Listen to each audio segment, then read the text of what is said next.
Chris Godinez, licensed professional counselor, also the host of We Need to Talk with Chris Godinez. That would be me. This video is for educational and informational purposes only. If you feel you need a therapist, please go to Google, type in therapy, your city, Psychology Today will pop up. Click on that, and it will have all of the therapists in your area. Also, the views and opinions stated herein are mine and mine alone. They do not represent the ACA, the APA, or any other goddamn therapist for that matter. Boom, shakalaka, done.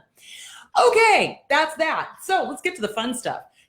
I will be in Boise, August 25th. Oh my God, I'm so excited. We are going to be at the Idaho Pizza Company in Garden Home, which is on Glenwood Road and State Street. And their pizza is amazeballs. Seriously, amazeballs. So, shh, don't tell Jess. So anyway, we are going to be, hi Tracy. We are going to be in Boise, August 25th. I am bringing the free mugs for the people who are attending the lecture. The lecture is at 3:30 to 5:30.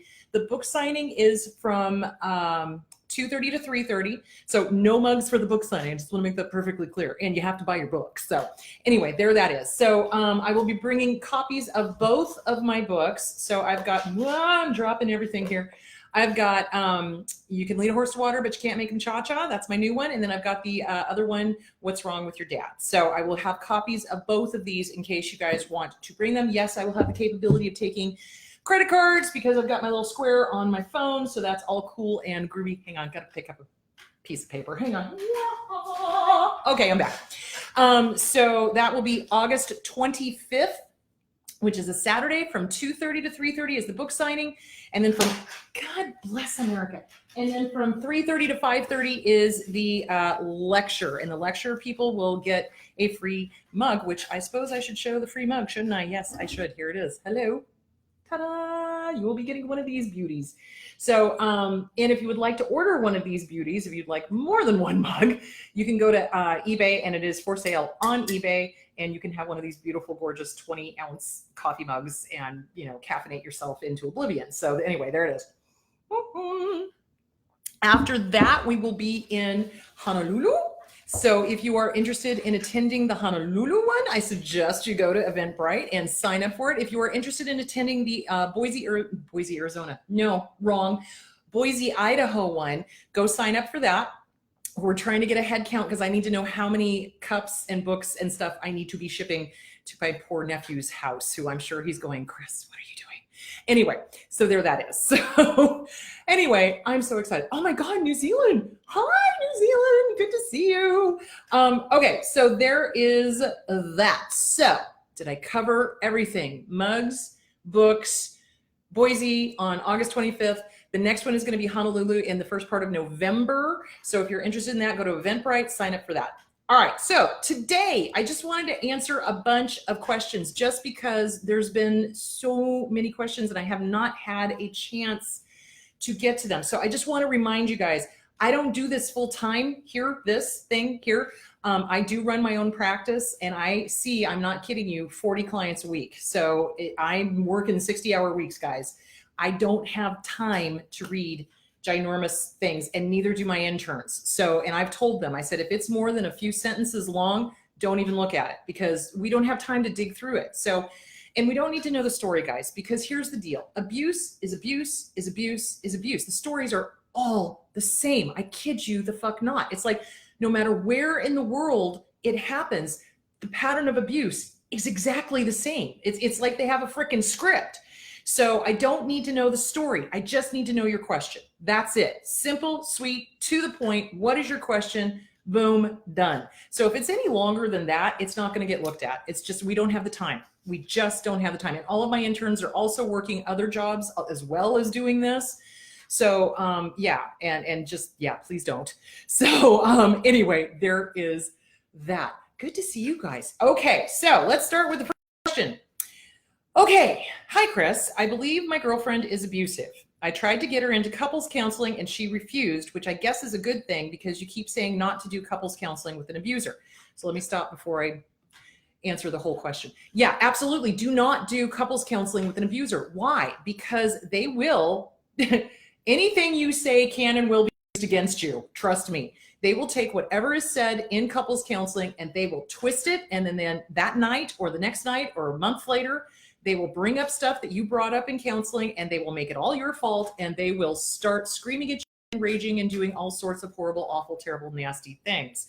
This is why you do not want to do couples counseling with an abuser. And the reason why people continue to do couples counseling with an abuser is because of the hope that they're going to get better, the hope that they're going to change, the hope that somehow magically they're going to wake up and realize that, oh my God, I could have had a V8. I've been abusive. I need to stop. They're not going to do that, sweetheart. They're not. Let me just say this again.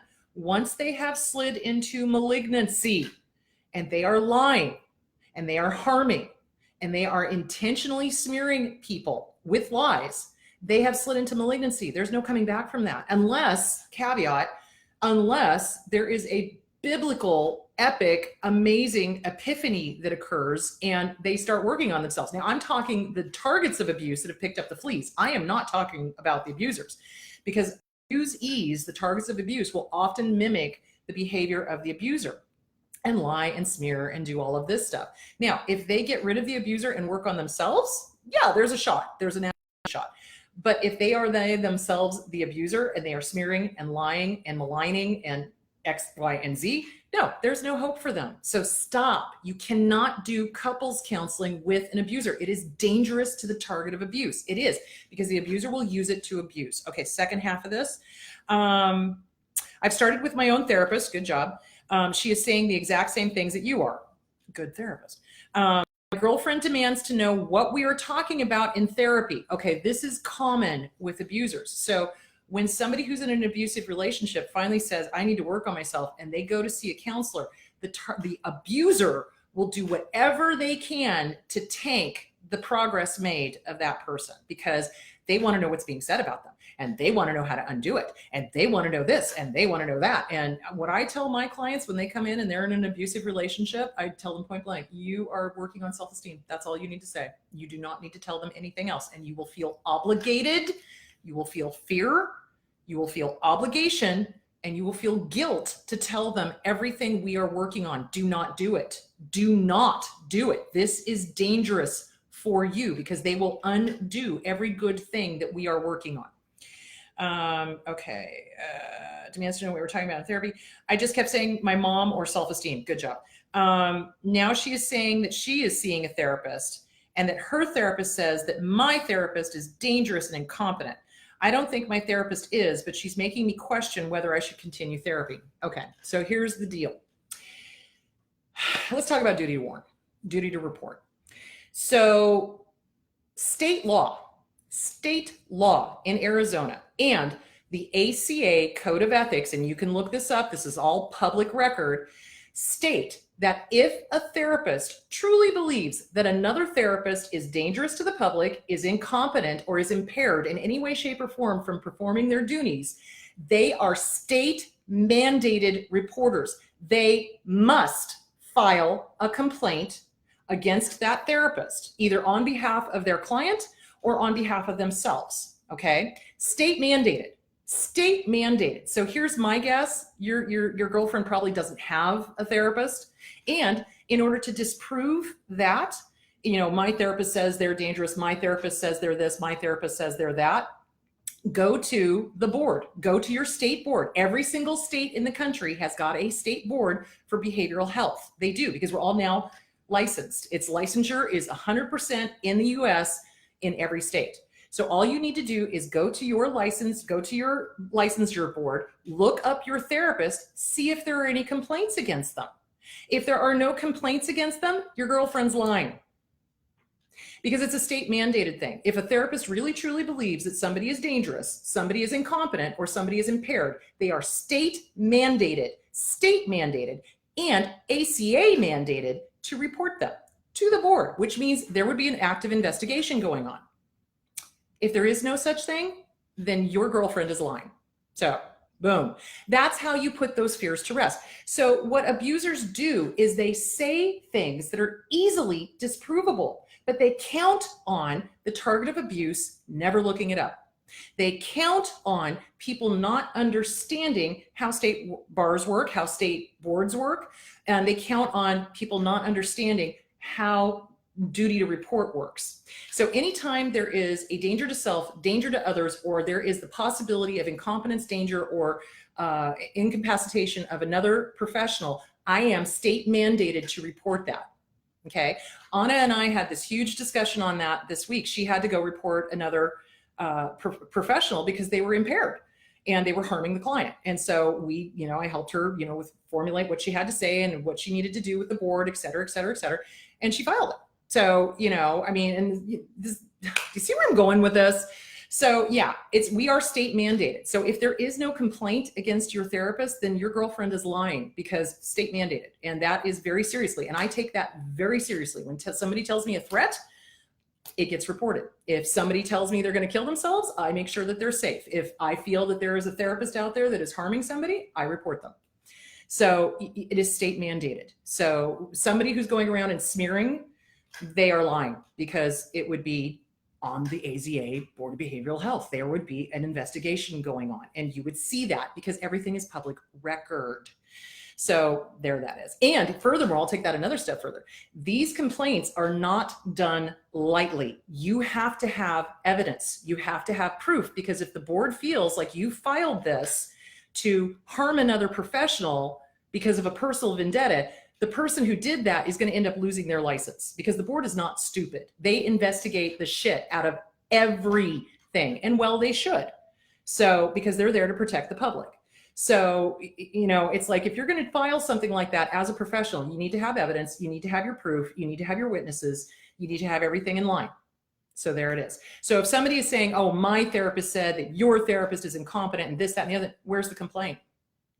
Where's the complaint? Show me where the complaint is. So otherwise they're lying. So there that is. Yeah, so don't worry about it. Just look up your therapist. If there is no complaint against your therapist, then you're good to go. They're telling you the truth. It's all good to go. So, all right. So let's see if we got any questions over here. I watched a very interesting video last evening with Nikki Gradix where she mentioned about trauma and how it's intergenerational and can last 3 generations. However, progeny is 7 to 12 generations. Yeah, because it's the body and the mind are fascinating. So if you look back at family histories, you can see a history of trauma, you can see a history of alcoholism, you can see a history of abuse, et cetera, et cetera, et cetera. And it takes time to undo all of that because of the dysfunctional behavior, because it gets passed down from generation to generation to generation to generation, unless and until people say, stop, no more, I'm not doing this. I'm going to go work on the original wound. I'm going to work on the inner child. I'm going to get this bad boy fixed. We're done. So yeah, it can be multi-generational. Absolutely. If you look at my family, God love us. 8 generations of alcoholics, 8, all the way back, 8 generations. My dad had one of those crazy, let's get our family history done back in the day before the internet. So, we had our stuff done. They were all lawyers. They were all alcoholics. They all had miserable marriages. They were, I'm sitting here going, damn, no wonder our family's so fucked up. So yeah, there is something to that. Absolutely. Okay. All right, let's see. Other questions. Let's see. Oh, county fair. How fun. Okay. You should be able to see all the allegations against the therapist, the summary suspension, part of the complaint, which is all public record. Yes, absolutely. That's why I'm saying these things are so easily disproved. But abusers count on targets of abuse either not taking the time to go look this stuff up or just believing them, because remember, they expect automatic compliance with whatever they say. So yeah, it's all public record. Okay, divorcing a narc, safety. Court-ordered visitation, keeping the kids safe. That's a huge question. Okay. So when you are divorcing somebody who is abusive, you must prepare yourself for the fight of your life. You must. And you must be prepared to do battle for your children. Abso-fucking-lutely, 110%. Because the narcissist doesn't care about the kids. They don't. The kids to them are pawns. Remember, they view people as objects to be used, to be manipulated, to be controlled. And so that's why abusers are always projecting onto other people and saying, oh, you're abusive, you're this, you're controlling, you're you, because they're doing it themselves. Remember, 2 fingers pointing out, 6 fingers pointing right back. So abusers are the ones who are looking at the kids as pawns, and they use the children to try to harm the other adults, the other part of the party, because it's all about the win for them. They don't give a fuck about the kids. They don't give a fuck about the kids being taken care of. They will send kids to the other parent with no shoes, clothes that are too small, and then if the other parent sends them back over with new shoes, clothes that fit, those clothes disappear and never get sent back over to the other parent, because the narcissist is trying to bankrupt the other party, because that's how they think, because they're fucking evil. So you've got to be prepared. You cannot think that your ex is going to think in any way, shape, or form like a normal human being. They're not going to. It is not going to happen. Do not expect it. Do not expect them to have that normal motherly or fatherly feeling, maternal or paternal feeling towards their child. They don't have it, guys. If they did, they wouldn't fucking be narcissists. Hello. So you've got to be prepared to absolutely do battle to protect your kids. Now, the thing that I recommend is if you're dealing with a dark triad, demand a psych eval. Demand it. Demand it. Now, they're going to fight it tooth and nail, but I've had several cases where a psych eval was demanded, and guess what? It came back that the person was antisocial personality disorder, narcissistic personality disorder, borderline personality disorder, and the court took a look at that and said, no, we're not going to give you full custody. Sorry. Because usually what narcs do is they try to get full custody because they don't want to have to pay the other spouse. They don't understand that money is not going to the spouse to go to have a spa fucking day. It's going to the spouse so the kids have got shoes and they can go to the dentist and they've got, clothes to wear and food to eat and a roof over their head. That's what that money is for. But a narcissist doesn't see it that way. A narcissist sees the money as going to the ex-spouse who had the good sense that God gave lettuce to tell him to fuck off, or her to fuck off. So yeah, they see that as they don't want to reward that spouse for beating them, which it has nothing to do with the spouse. It has to do with the kids. So you've got to get a lawyer. And I hear this over and over again. I don't have the money for a lawyer. I get it. They keep their targets of abuse in financial dire straits because they don't want you to have the means to do stuff. I am telling you right now, pawn what you have to. Pawn what you have to. Sell what you have to. Get a good lawyer. You're going to need one. And here's the beautiful thing. Narcs are unable, especially if they're dark triads, they are unable to maintain any sense of normalcy once they realize the proceedings are not going their way. They start spinning out of control. They do. And they start getting emotional. They do. And guess what? Judges don't fucking like that because all they want to do is get this fucker off the docket. So the quicker they can get stuff done, the happier they are. So if everybody's cooperating and everybody's like, yep, we agree on this, yep, we agree on that, the judge is going to be happy and it's all going to be good. If, however, the narc starts fighting over toothpicks, the judge is not going to be happy and it's not going to go their way. And they think that if they get emotional, that the judge is somehow going to side with them. And that's called magic thinking, and it's not going to happen. So yeah, you definitely want to make sure you've got an attorney. You do. I mean, because it's just having somebody else there to do battle for you, to respond to the emails so that you don't have to see them. That's priceless, honestly, because I have seen abusers send the most horrible, and I mean horrible, vile, just vile emails, texts to the kids. Trying to involve the kids in this. And what you do is you document. You document. You get a third-party app. There's, oh gosh, guys, I can't think of it. But there's third-party apps where all communication is done through this third-party app, so there's a record of it. And you just do that. And you don't allow texting to the kids if they are trying to involve the kids in this. And kids don't need to know this shit, guys. They don't. You do not use your own children as a counselor. And you don't tell the kids more than they need to know. You just don't. And you do not badmouth the other parent. Now, even though the other parent is a crazy batshit motherfucking narcissist, you don't badmouth them. You don't. You just simply give them, it's on a need to know basis. Mommy and daddy just didn't work out. Mommy and daddy have two different values. It's just not working. That's all you say. That's all you need to say until they get older. And then they'll figure it the fuck out themselves. Or not, because sometimes the kids get swayed by the Disneyland dad.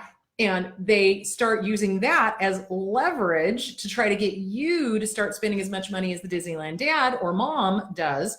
And what you do is you just look at them and go, nope, that's not going to happen. You want to go live with your dad? Okay. You want to go live with your mom? Okay. You let them go, babes. And here's the funny thing. As soon as you start doing that, 9 times out of 10, the kids start backpedaling. Oh, no. I really don't want to go live with mom or dad. No. I was just, because what they're doing is they're pushing the envelope like any teenager would, because teenagers. So I'm so glad I have dogs. Anyway, or dog, singular.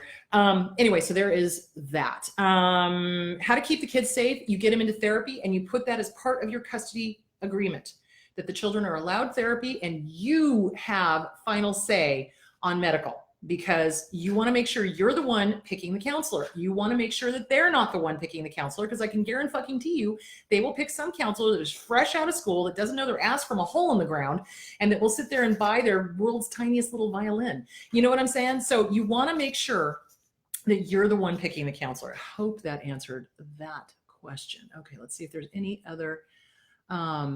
Mediation does not work, although it's another way to document. So, it just document the fucking hell out of everything.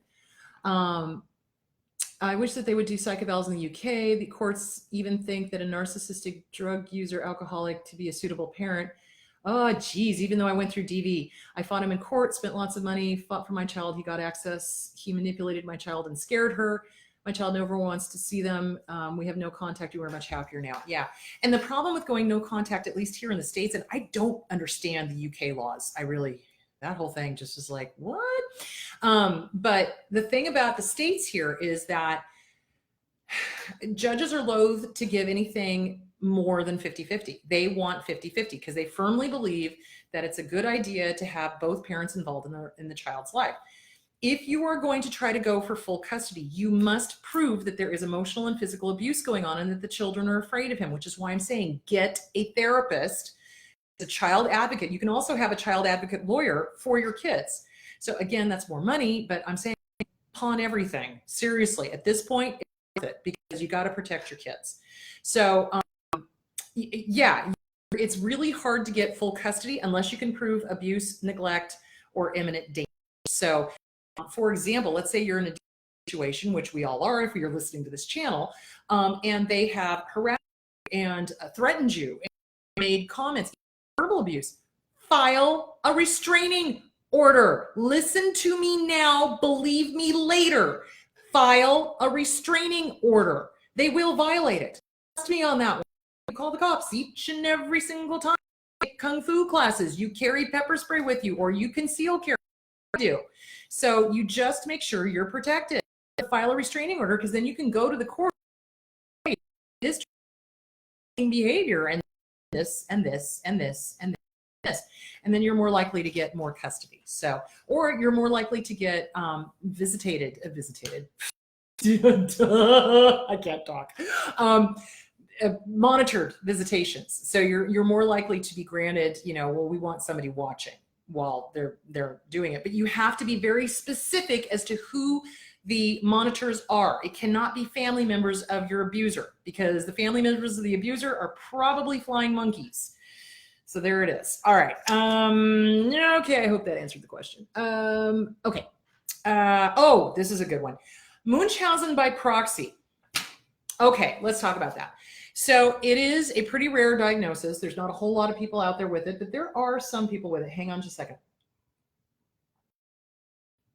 What it is that they are malingerers and they get attention from making somebody else sick. So it's just, I'm going to date myself. Do you guys remember The Sixth Sense? Remember the little kid who, in the movie, who had the videotape, and it turned out that her mom was feeding her rat poison and it was all taped and everything. So that's what Munchhausen by proxy was, is they keep their children sick in order to gather the sympathy of, the family and the friends and the public and this, that, and the other thing. And they will go to great lengths to do it. So 10% death rate for the victims, because 10% of those victims do die because the abusers poison too much, or they harm too much, or they do it too often, and the kid doesn't have a chance to recover. And so then bada bing, bada boom, they die. Victims are seen as objects. Wow, does that sound familiar? So it is a form of narcissism. Abso-fucking-lutely.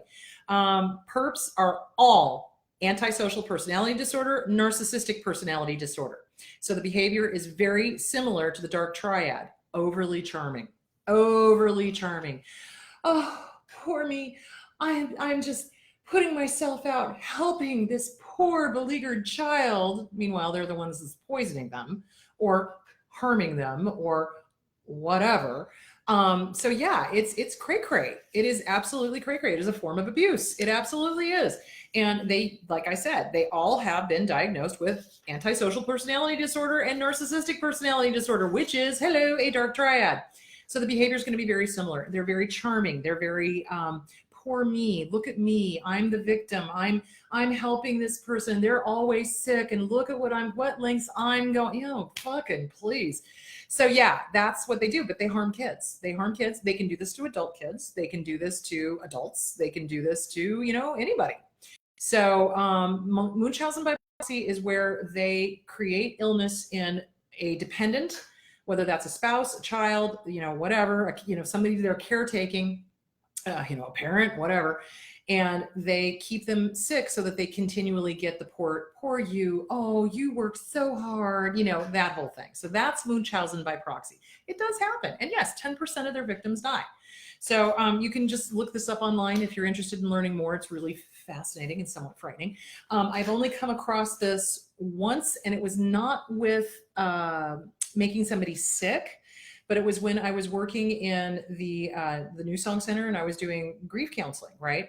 And so this mom kept coming in and dragging the kids in, saying that they were grieving these distant friends that the kids didn't even know. And she was in the adult group. She was like, emoting and just look at me, and this is just another loss, and this, that, and the other thing. And the kids, meanwhile, are like, can we go home now? Because we didn't even know these people, they were like distant relatives. So I finally told the director, I said, we need to get her out of here, because this is basically Munchausen by proxy, except this is with grief.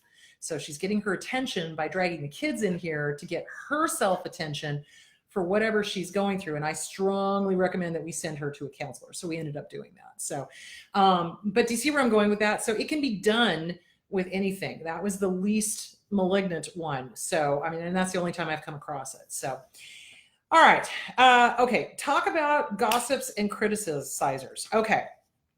So I think the question was, how is gossiping and how is criticizing harmful? Well, there's a difference between constructive criticism, helping somebody, kind of going, ooh, can I show you how to do this better? Thank you. And you get their permission, and then you help them. It's like, let's try it this way and see if it works better.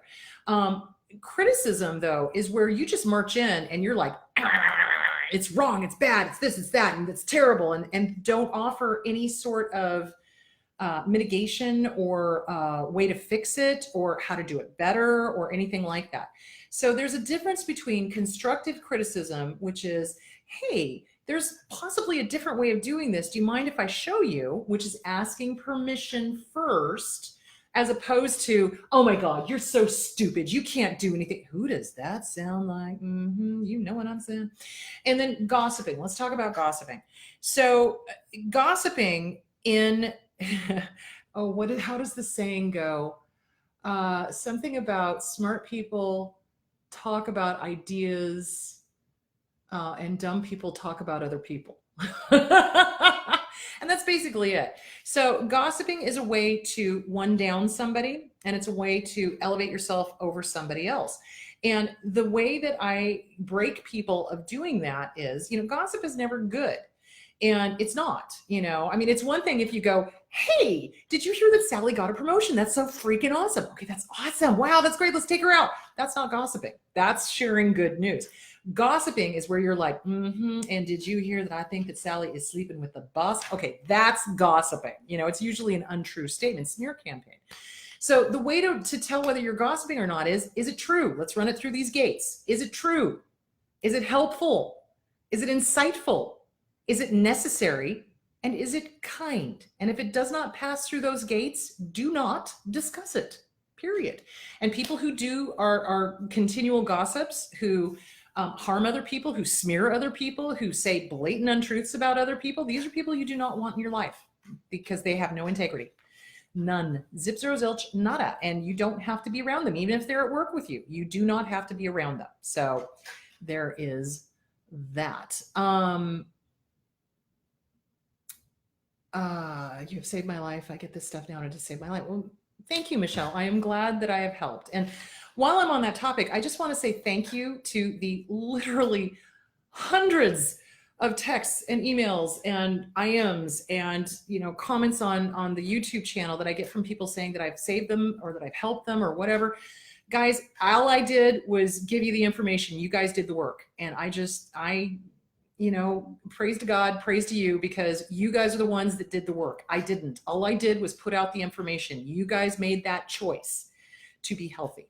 And you made that choice that you're done. And I'm so proud of you. And thank you. And I do love hearing that you guys are doing good. So thank you, and keep those coming, because it's so nice to hear that, yes, I'm actually making a difference. So thank you. Thank you. Thank you. Thank you for thanking me. Thank you. So anyway, I filed a domestic protection order. He violated it in just 2 hours. I didn't call it in the next. It was worse. He called and texted while the chief of police stood there. Perfect.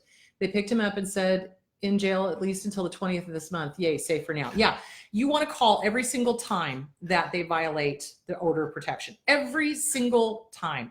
And if the police are doing nothing, you file a complaint against the police, because again, just like me, mandated reporters. They are mandated reporters. They must do something about it according to state law. So there it is. Okay.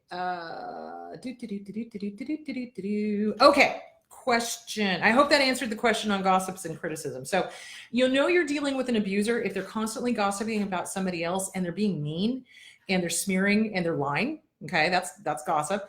And criticism, if it's not truthful, helpful, insightful, necessary, or kind, then you don't want these people in your lives. You don't need that kind of criticism, because that's not helpful. Constructive criticism is, hey, I can help you do it better. Let me show you. Do you mind? Asking permission. That's constructive. Unconstructive is just marching in and just telling the person how stupid they are and that it could have been done better and and not showing them. So there that is. Okay, let's see. Oh, thanks, guys. Okay, why do we minimize abuse? What the fuck?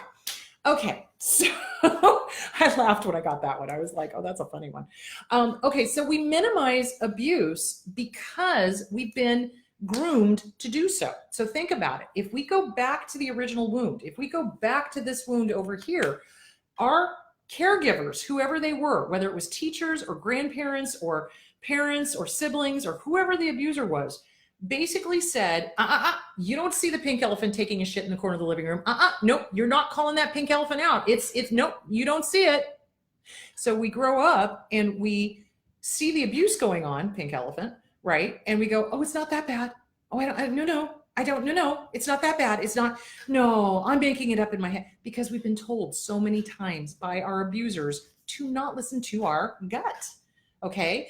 Don't listen to your head. Don't listen to your heart. Always, always, always listen to your gut. Your gut is going to be the one that tells you, is this right? Is this wrong? Okay. Is this feel right? Does this feel wrong?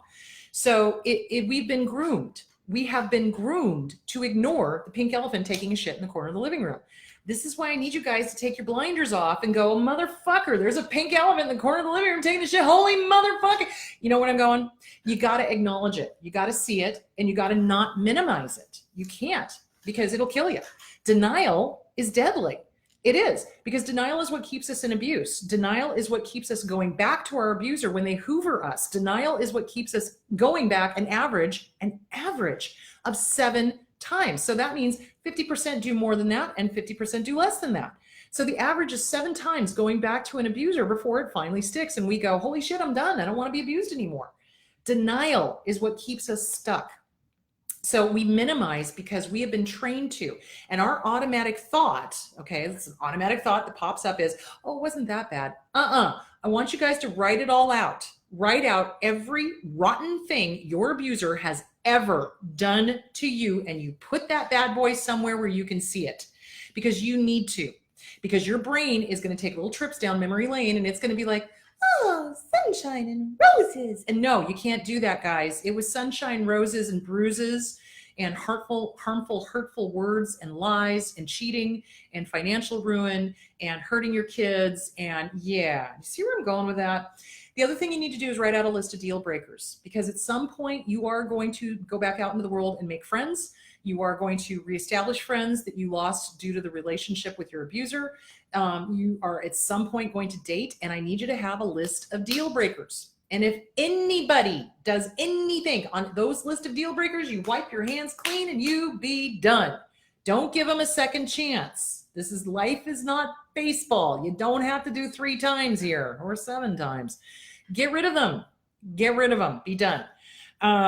So we minimalize because we've been trained to, and now we need to retrain our brain. So it's a behavior, okay? So we've been trained like a little dog to minimize the pink elephant, the abuse, the whatever. So that behavior needs to be undone and replaced with, yeah, I see the pink elephant. Wow, it's uncomfortable. I don't like it. It feels yucky to admit that there is a pink elephant, but oh well, there it is. The only way to get rid of the pink elephant is to go through the pink elephant. So I'm going to get out my pink elephant gun and I'm going to get rid of it, which means you work on yourself. You work on self-esteem. You work on the CPTSD by Pete Walker, the CPTSD from Surviving to Thriving by Pete Walker, the Disease to Please by Harriet Breaker, the Self-Esteem book by Schiraldi. You do all of that work. That is your elephant gun, and that makes the pink elephant go away.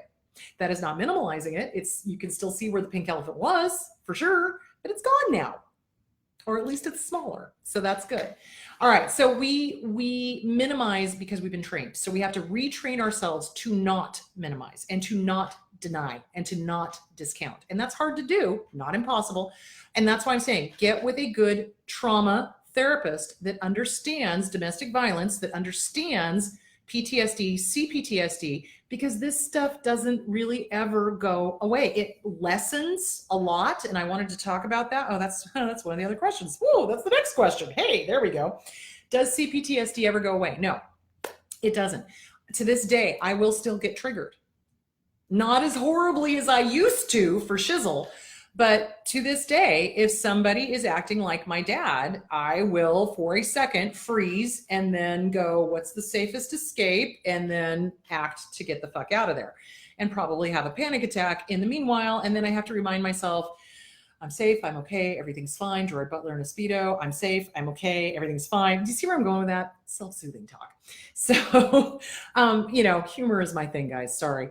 Anyway, so the point being is that yes, it is always going to be there, but it will be a lot less. And you will be able to recognize when you are going into a panic attack, when you are having triggers, when you are going into a flashback, you'll be able to recognize it and mitigate it.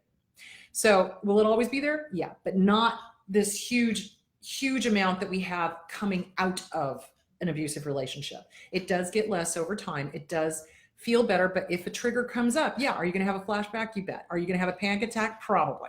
Those things are you going to wake up in the middle of the night in a sweat? Maybe, depending on what you're dreaming about. Yeah. So those things are always going to be there, but now you got the tools for how to deal with them. And you're able to self-soothe, and you're able to recognize, okay, amygdala, hello, amygdala, it's not happening right here and now. It was just a thought. Thank you. Fuck off. You see where I'm going with that? So there it is. Okay, so there is that. I hope that answered that question. My spouse is trying to quit nicotine and is going through the nasty withdrawal phase. Oh, I feel his pain.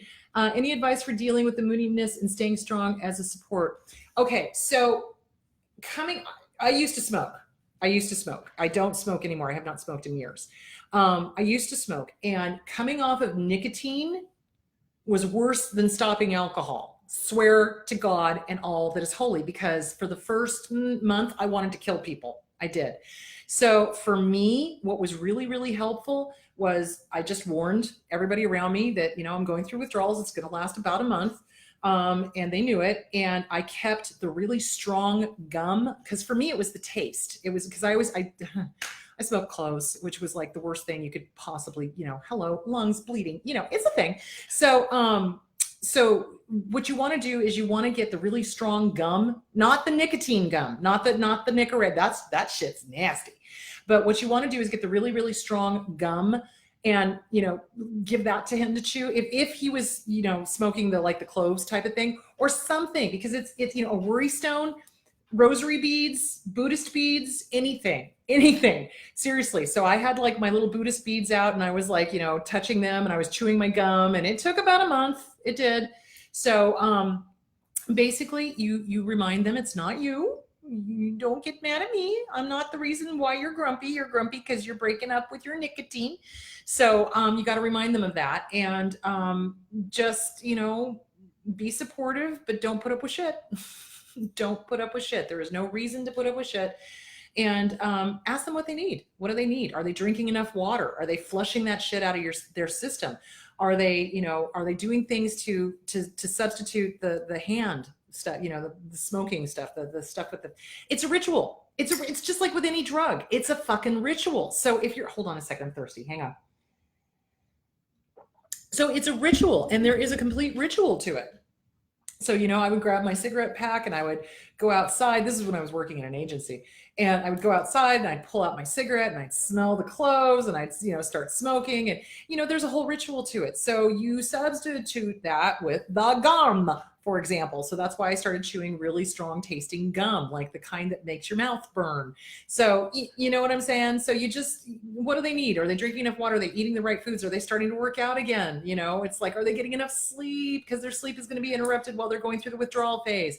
The most important thing is drinking the water. Just drink the water, flush your system. It's all good.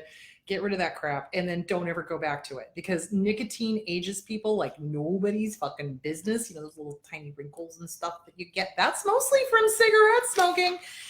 Whew. I mean, Lord, I had one person come in, and this was years ago, sat on my couch and they were about my age and they looked like they were 90, but they were heavy cigarette smokers and heavy drinkers. So those things wear on your body. So you must take as good care of yourself and as good care of your spouse as possible. This first month is going to be awful, but then after that, it's super easy. But then you got to stick with it because there's going to be all sorts of temptations and triggers. And what you do is you keep the gum with you. You just keep stuff with you that's going to keep your fingers busy, that's going to keep your mouth busy so that you're not tempted to go buy a cigarette. And don't hang around people who smoke because if you hang out in a barbershop often enough, eventually you're going to get a haircut. It's the same thing. If you hang out around people that smoke, eventually you're going to start smoking again. So no bueno. And, every once in a while I would smoke if friends were smoking, but no bueno, no bueno, no bueno. And I haven't done it in a year and a half. Yeah. So yeah, no, it's no good. Get rid of it. Bad juju. Get rid of it. It's not good for you. But yeah, so just be supportive. Ask what they need. My sister's a narcissist and I can't go near her. She is dangerous. She's got 2 children and she's passing down her traits to them. She also says that she's ill all the time. She's always drawing attention to herself and has had numerous unneeded operations. We had a violent narcissistic mother. Oh God, I'm so sorry, hon. And an awful childhood. It was awful seeing her children being dragged into her life like this. I did a lot of work on myself, left 3 domestic violence relationships, and I'm happy on my way on my own with my daughter. It might take the rest of my life to heal, but I will do so. Yeah, here's the thing, guys. Family is not always blood. Your tribe is going to be the people who get you, okay? The people who support you, the people who love you, the people who are cheering you on, the people who are, there in the hard times and they're in the good times, not just for the good times. They're there all the time. And that's your tribe. That is your real family. So family is not always blood. And the question I always ask people is, because people write in and they say, oh my gosh, honor thy mother and father. And the next line after that is, parents, do not provoke your children to anger. It's a two-way street. God's not stupid. So hold on a second. Anyway, so it's a two-way street. And if you were not related to these people, would you have anything to do with them? If the answer is no, act accordingly. Here's your sign. Act accordingly. You do not have to be around them because they're your parent. You don't have to be around them because they're your sibling. You don't have to be around them because they're your kid. You don't have to be around them if they are abusive in any way, shape, or form. You are under no obligation. Fear, obligation, and guilt. Healthy, normal relationships do not have fear, obligation, or guilt involved in them. Unhealthy, dysfunctional, abusive relationships have fear, obligation, and guilt, otherwise known as the fog. So that's a way to judge it. If you're feeling fear, obligation, or guilt, it's not a healthy relationship. Go no contact. Yeah, absolutely. Okay, hang on half a second, because I'm trying to bounce back and forth between answering questions that I've already written down and the stuff that's coming up here. Why do abusers take over our hobbies, our friends, and our careers? Because they have no life of their own, because they don't know who they are, because they're constantly searching for the next biggest, best thing. And if it's working for you, they think it's going to work for them. So they will take over your hobby. They will take over your friends, you know, because they're trying to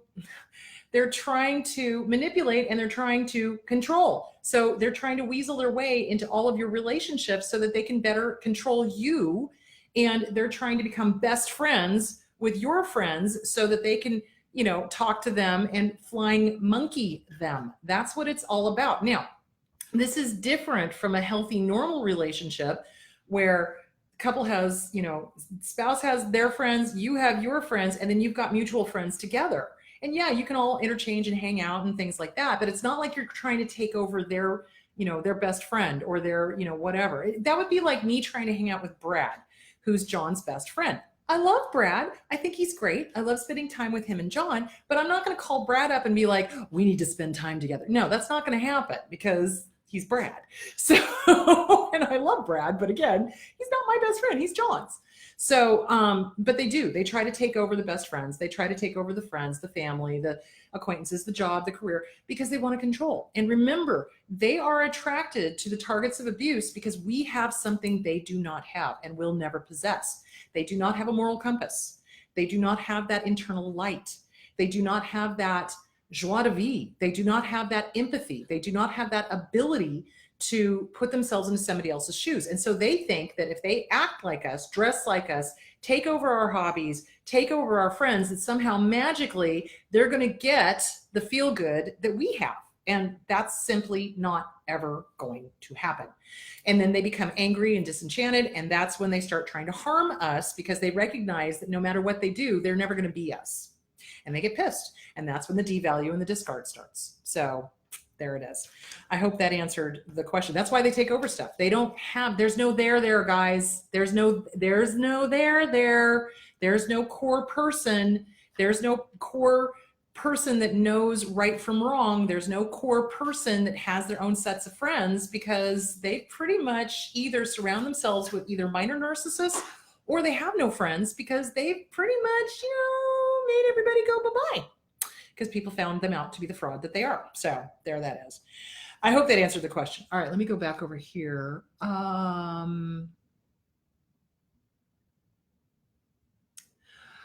Oh dear, incest, is that common? Yes. All right, so, Lord. All right, trigger warning, trigger warning, trigger warning.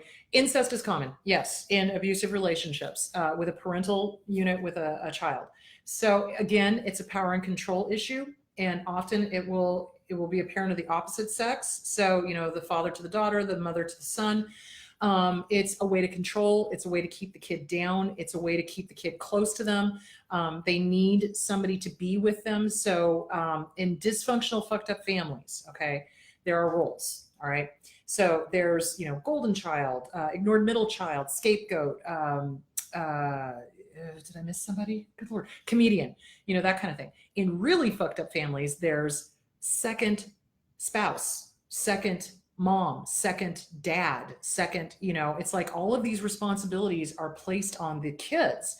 And in really fucked up dysfunctional families, there is incest because the abuser is attempting to turn one of the kids into the second spouse, basically. And it's really scary, and it is hard on the kids who get out of that relationship because they've got a dysfunctional relationship to the opposite sex, and they don't trust, and they have got horrible self-esteem. And really, it can be healed. It absolutely can. It's going to take an EMDR therapist. It's going to take DBT, CBT, It's going to take a lot of talk therapy. It's going to take a lot of working through that stuff and getting the self-esteem back where it belongs and being able to put the trauma back onto the incestual abuser and recognizing you did nothing wrong. And what the abuser will do is they will say things like, oh, well, you seduced me. I'm sorry, you were a kid. You were a kid. That's really creepy. So, but when somebody's in an incestuous situation like that, they don't recognize it. It's like the analogy of the frog in the pot of boiling water. You don't realize you're being boiled, you know, because it's turning up the heat so slowly. It's kind of the same thing. And so when they get out of these horrifically abusive relationships, they don't understand necessarily that that was not a normal mom-dad relationship or a normal father-child relationship or mother-child relationship.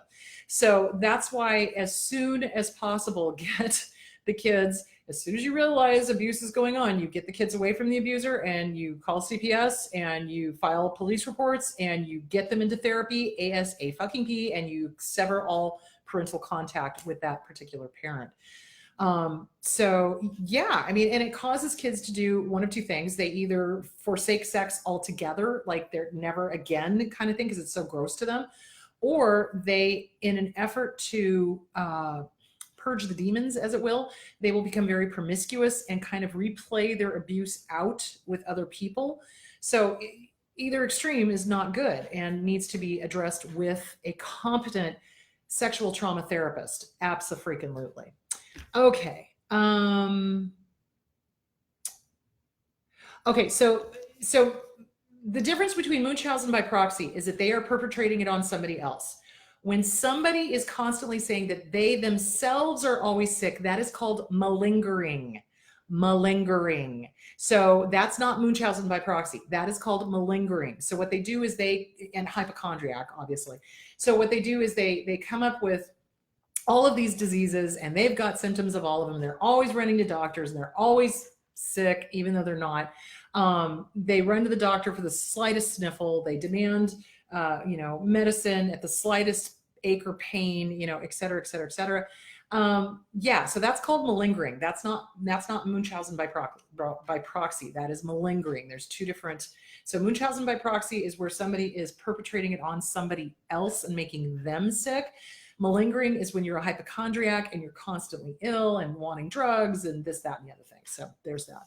I'm recently out of an abusive situation after many years. Is it normal to all of a sudden be exceptionally sensitive to criticism? Yes, it is. And I have an insane fear of people discovering the fleas you've acquired. Yeah.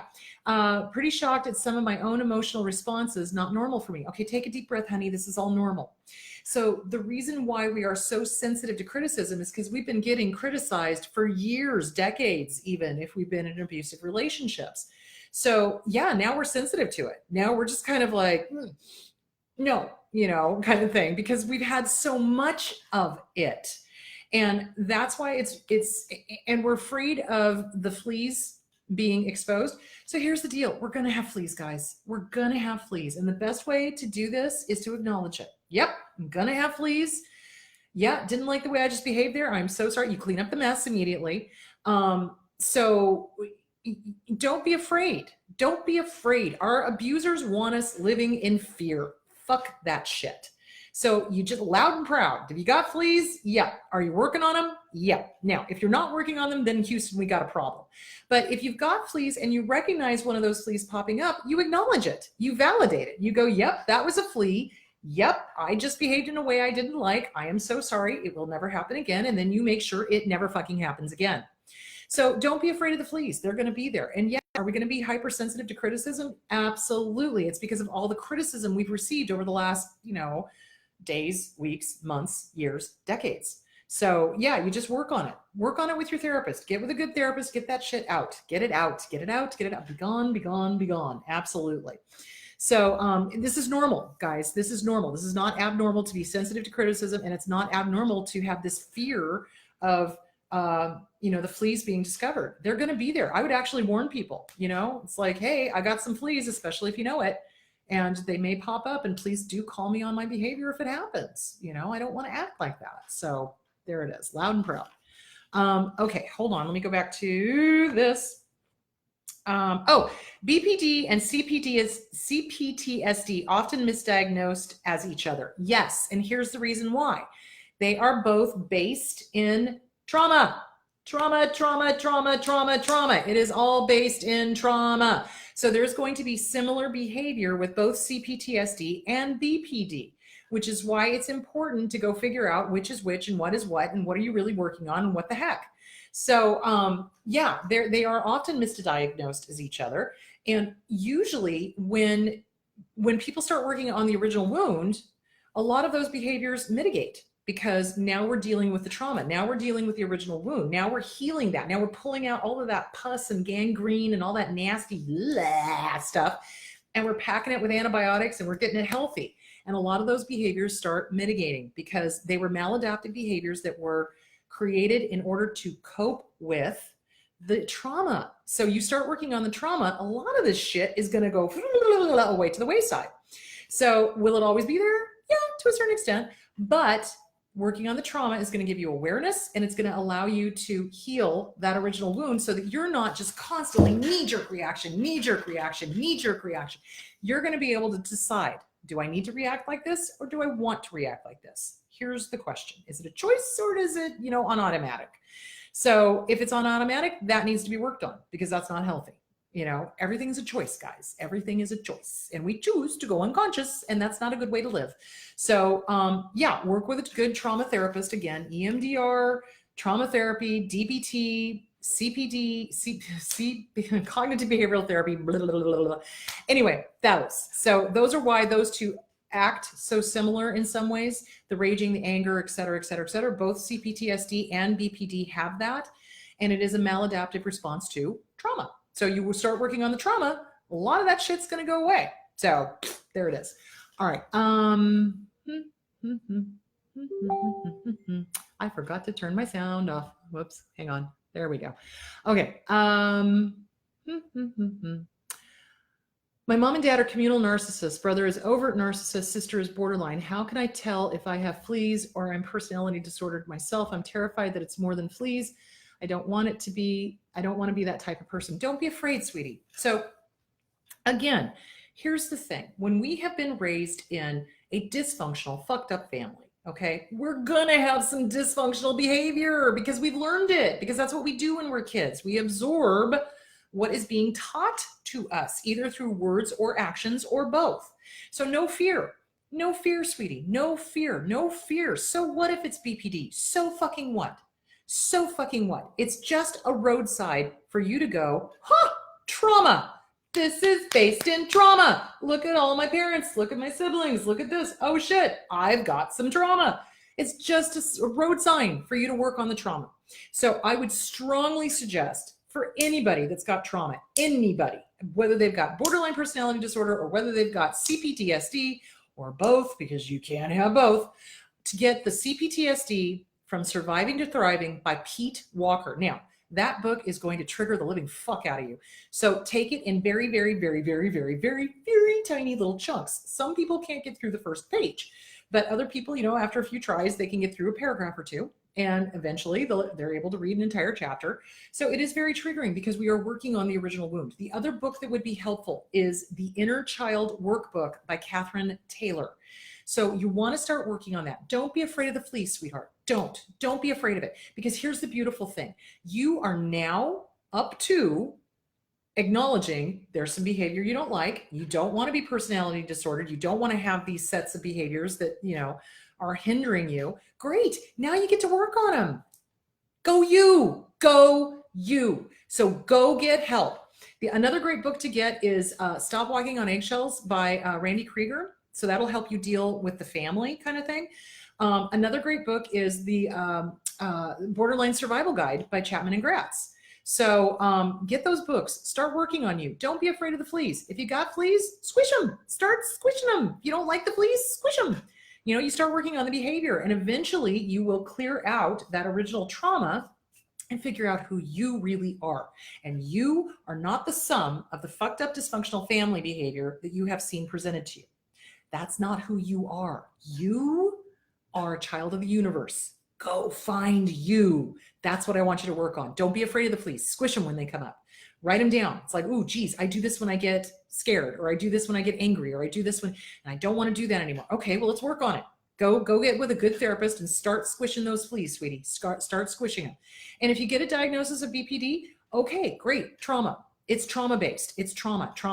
Always, always, always focus on the trauma. Don't get wrapped up in the symptoms. Don't get wrapped up in the fear of abandonment or the rage or whatever. What is causing the fear of abandonment? What is causing the rage? That's what's got to be worked on. What's the original wound? So don't be afraid of that. Go for it. Just fucking go for it. I'm so proud of you. Do it. Do it, do it, do it. Good job. All right. Okay, hold on. What is your take on drop the D, because PTSD is not a disorder? It's what we learned from Van der Kolk, who wrote The Body Keeps the Score. Bessel says that we've named this thing wrong. Post-traumatic stress is a brain adaptation. It's an adaptation of dealing with an extraordinary circumstance. It's not an imagined fear. It's if one of your feet is bitten off by a lion, you're going to be on guard for lions. Yeah, hypervigilance is normal. If you've had one of your, it's a real fear. Yeah, I agree. I think that, and I've had several veterans tell me that as well. I've had several veterans say that they feel like the disorder part is a disservice to them. And I tend to agree with them on that, because honestly, it's like once, I hate to say this, but once bitten, twice shy.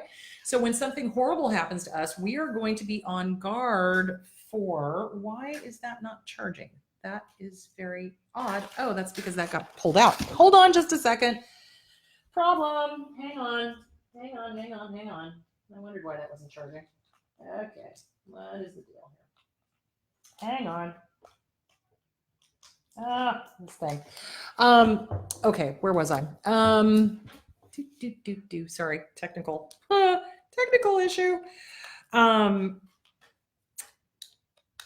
That's weird. Okay, there we go. Dog face banana patch. What was I saying? Oh, PTSD. Yes, it is a maladaptive way of dealing with an extraordinary event that was life-threatening. You know, every human on the face of the planet is going to have some form of PTSD if they're involved in some sort of life-threatening event. So yeah, I agree with the veterans. I agree that they should probably drop the D on that. So yeah, I totally agree. So PTSD, From Surviving to Thriving by Pete Walker. Get it. So yeah, totally agree. They're not crazy. They're not crazy. I'm sorry. And it makes me angry, because if you go back and you look at movies about World War I and World War II, and how the guys coming home from those wars had quote unquote shell shock, that was PTSD. And they were shamed for it, because, the guys who were not in the, middle of being shelled nonstop are like, oh, they're not a man, and they're the bull fucking shit, motherfucker. You're in a fucking foxhole and you're getting shelled at. You're gonna have PTSD. You are. So yeah, I agree with that. I will try not to say D, but I've been saying it for so long, it's going to really take me time to not say D. So there it is. But I agree. I totally agree. Yeah, anybody who's gone through something traumatic is going to have some form, shape, or other of post-traumatic stress. Absolutely. So where was I? Okay, I dropped all my papers and I have no idea what I'm doing. That is really weird that came unplugged. Okay. Oh,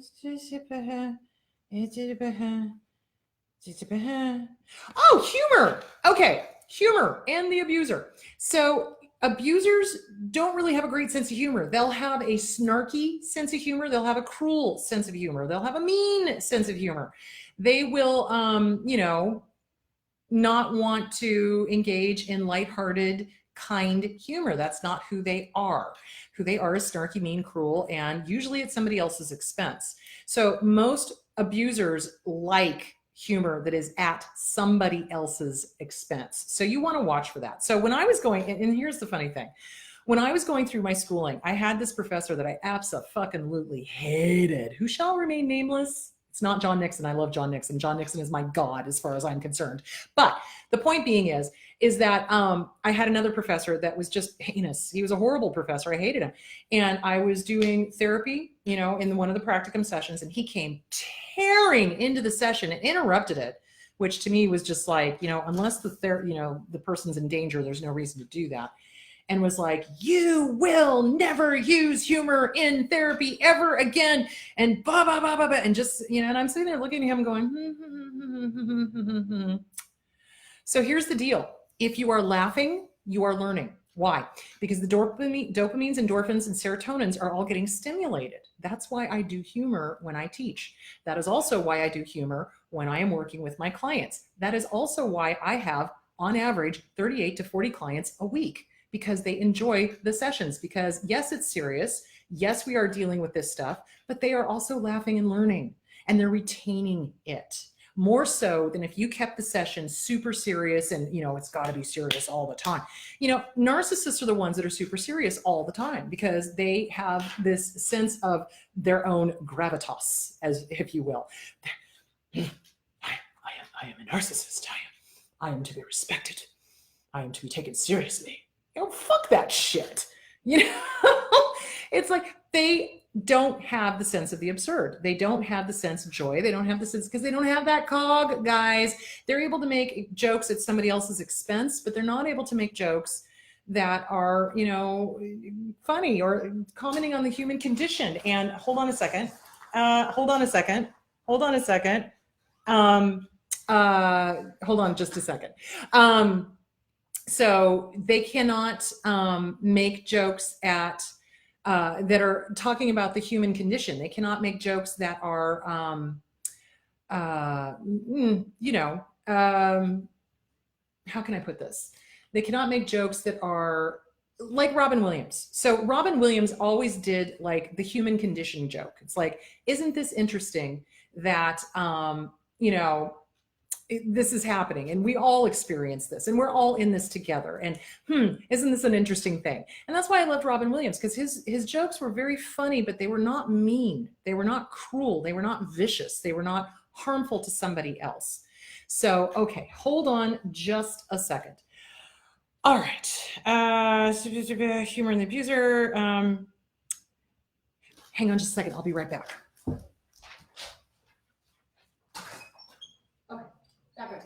Okay, good. All right. Sorry. Okay. Where did I go? Humor and the abuser. Yeah. So you want to be careful of somebody whose humor is at somebody else's expense. You want to be careful of somebody who is harming somebody or putting somebody down, or the just kidding. So abusers very often abuse and then do the whole, I was just kidding. Oh, it was a joke. Oh, I didn't mean it. Well, I'm sorry, but if you're saying it, say what you mean and mean what you say, period.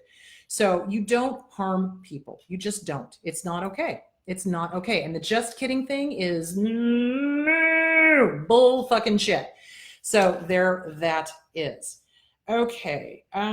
Dealing with toxic parents as an adult child. Holy crap, what time is it? Dealing with toxic parents as an adult child. So here's the thing, guys. We owe them nothing.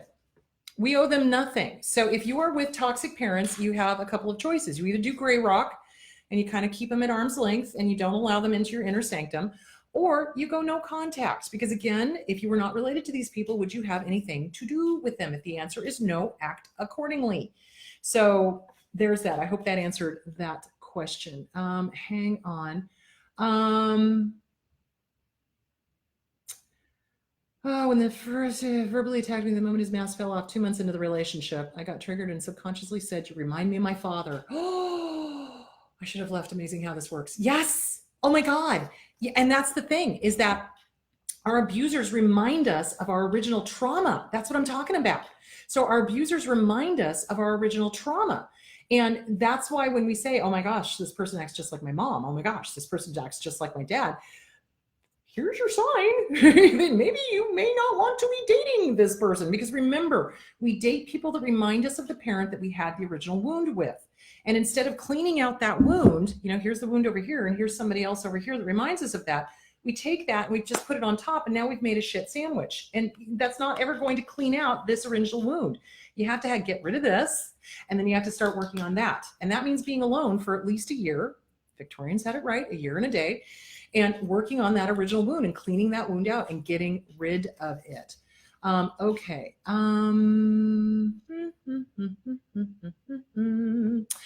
Okay. Leather skin. Yeah. Hold on. Okay. Okay. Wow. There's a lot of questions. Okay. If I don't get to your questions, guys, do me a huge, ginormous favor. Put them in a IM and send them to me on We Need to Talk, because I'm starting to run out of time because I got stuff I got to do. So, but yeah, if I don't get to your questions by the end of the show, then put them on an IM and send them to me, and I'll do another video. Maybe not this week, but maybe, next weekend or next week.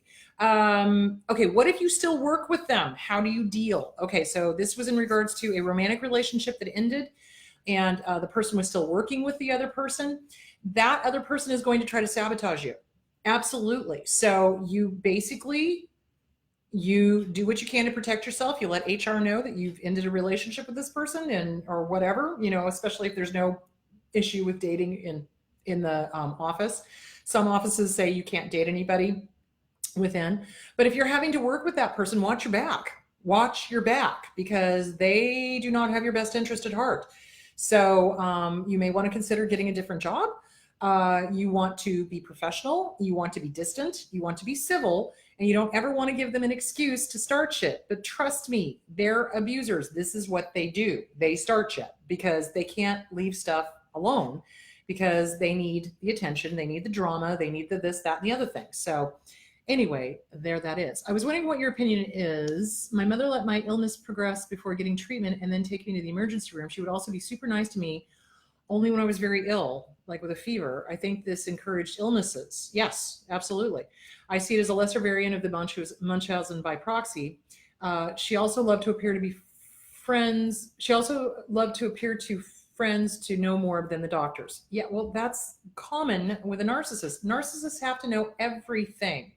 They literally have to know everything. They need to know more than the therapist, more than the doctors, more than this, more than that. They need to know more than everybody, because it's part of their arrogance. So remember, they've got this sense that they are smarter, better, faster than everybody else on the face of the planet. And that includes doctors, that includes therapists, that includes psychiatrists, that includes, mechanics, that includes, they know more than everybody, because that's the arrogance. So there that is.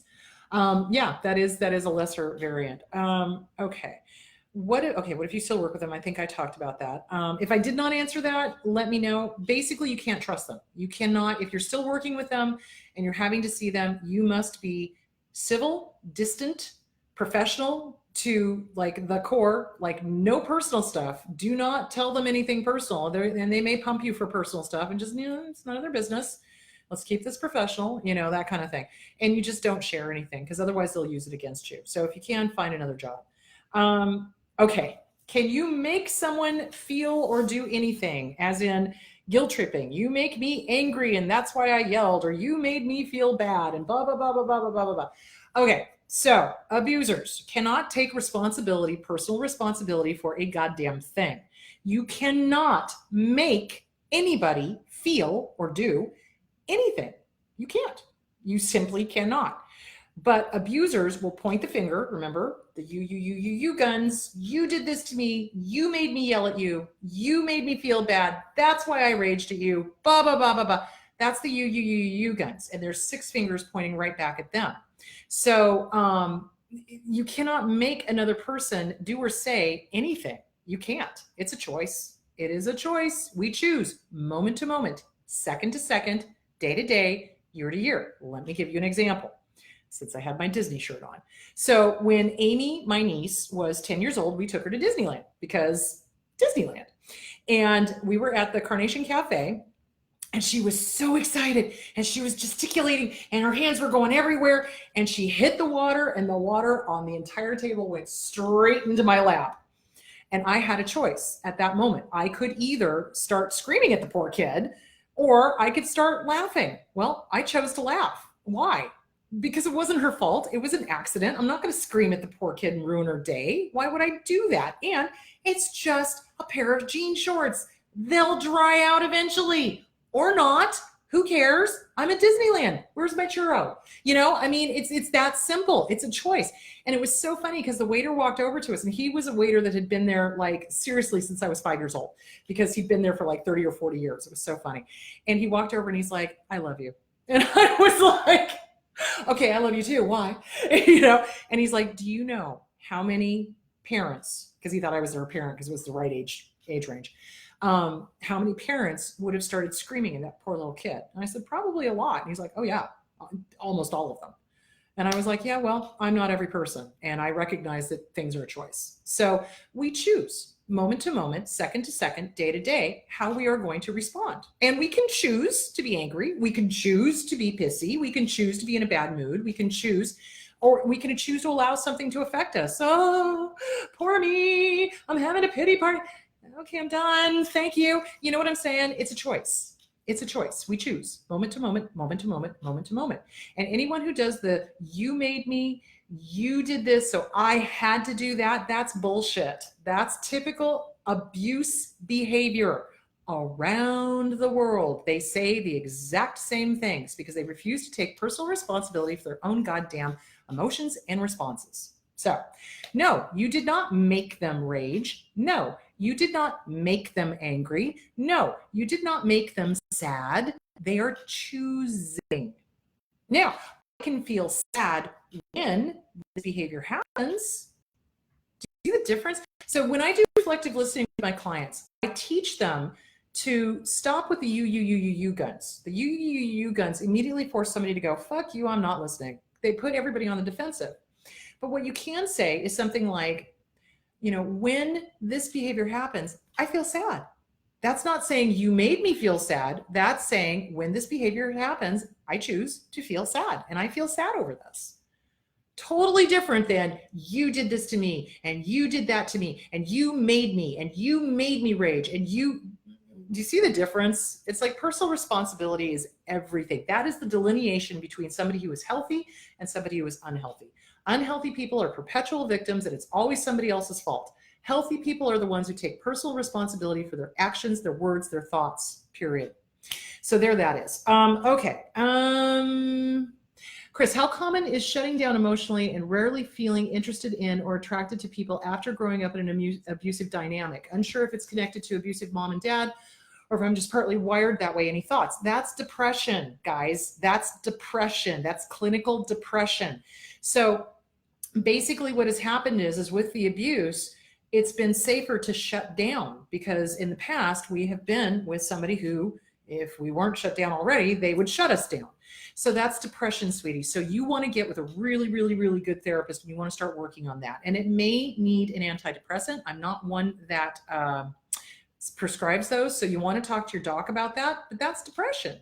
So that's normal. That's, believe it or not, that's normal. So it's really important to start working on that and really don't allow the abuse from your past to influence how you are now.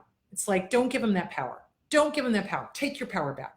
Go to your doc, get a full physical. Let's see if it's clinical depression. If it is, get on an antidepressant. Let's start working on the depression. Let's start putting the shame, the blame, the guilt, the anger back onto the original abusers. Okay, super important. Go you. Okay, where did I go? Oh, good God, lots of questions. I'm running out of time. Okay.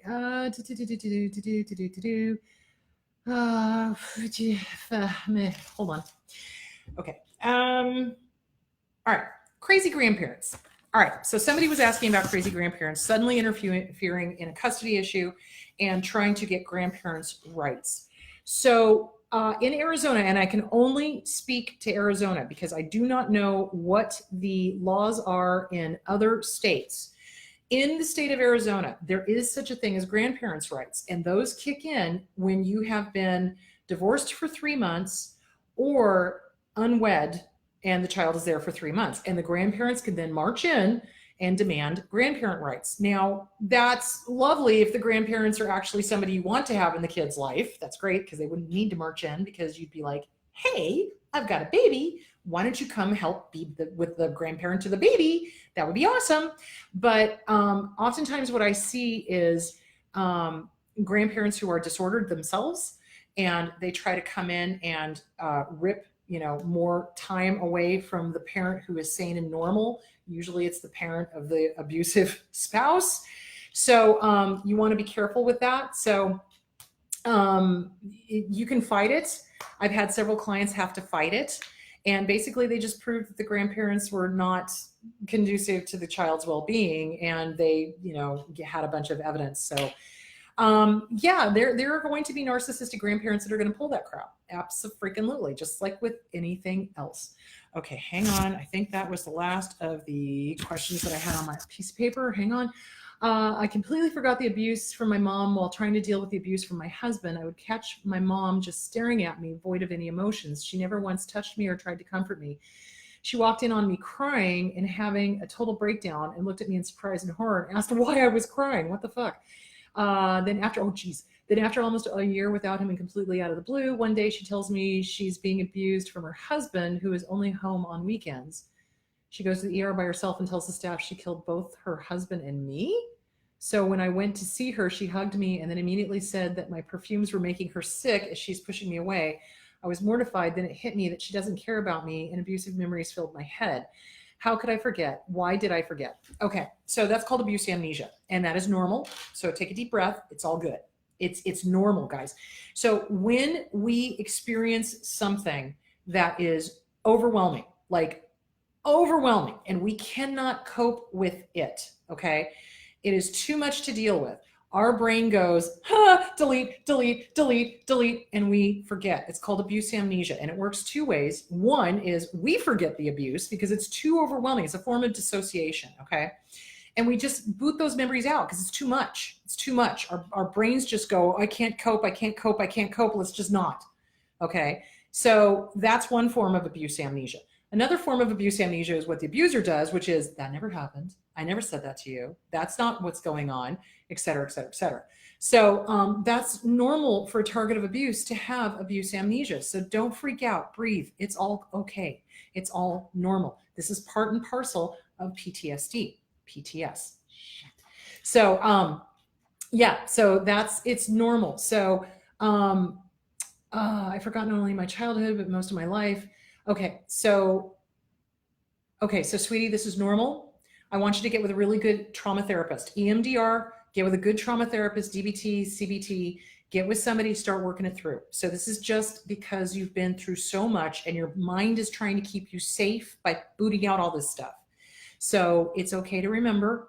It's okay to have the thoughts. It's okay to have the memories. You're okay. This is normal. You are so normal. I can't even begin to tell you.